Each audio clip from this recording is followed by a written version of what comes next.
shift solenoids on a 2009 Chevy Cobalt. That's what it looks like. Alright, so you gotta find your fuse box. You gotta take these screws out here. You gotta take your positive terminal off. Then it'll look like this. Kind of a mess. You gotta separate your ECU, TCU. Get all these out of the way. Then you gotta get motor mount off right there, that bolt. Then there's one in the back, which there's a lot of room. I just take an impact. I just go through this tunnel right here. There's a bolt right there. It'll have a heat shield on it. So just take that off. Put jack stands underneath on the frame here. Then take a piece of wood underneath the tranny pan and jack it up until it can't jack up anymore without lifting the car. Then take all these bolts out. I don't know if you can see that. Take these bolts out all the way around the transmission. Take your transmission mount off. Take the mount bolts out of the frame.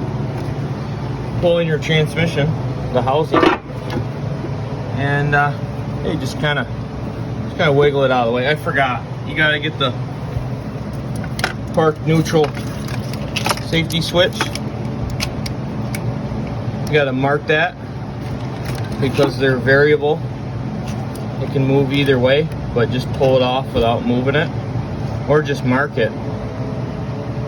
It's always a good way. I haven't moved it, so it's not gonna do anything. Don't worry about dirt in the transmission. It has a filter. It's kind of how it is. Here are the solenoids. Here's solenoid A. There's solenoid B down there. There's both of them. You got to pull the clip, and they fall right out. That's how you do solenoids on a Chevy Cobalt.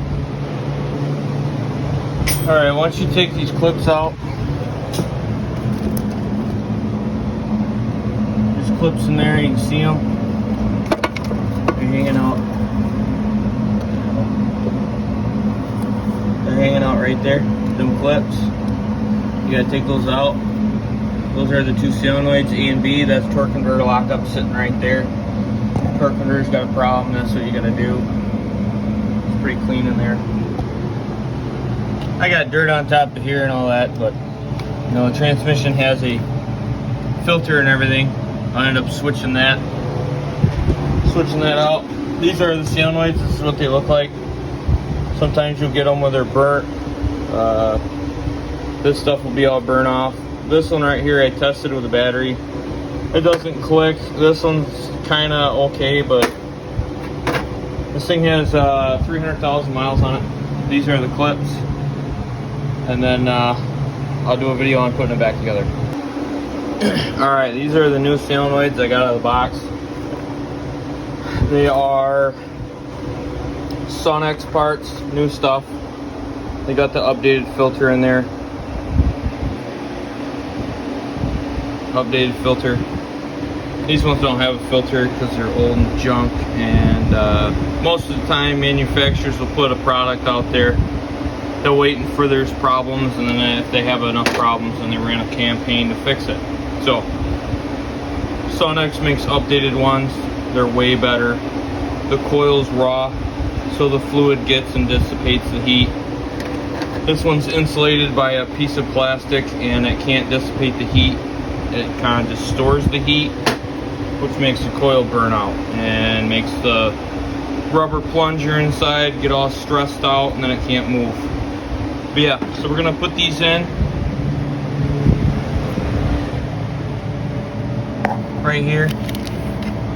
Just stick them this direction.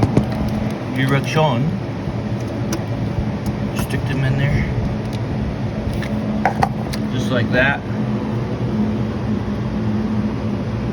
Just like that. And then put the clip in there, do the top one. Put the housing back. You don't have to add fluid because no tranny fluid spilled. So doing it this way, you kind of save yourself a lot of headache, dropping the subframe and everything. Just an idea. All right.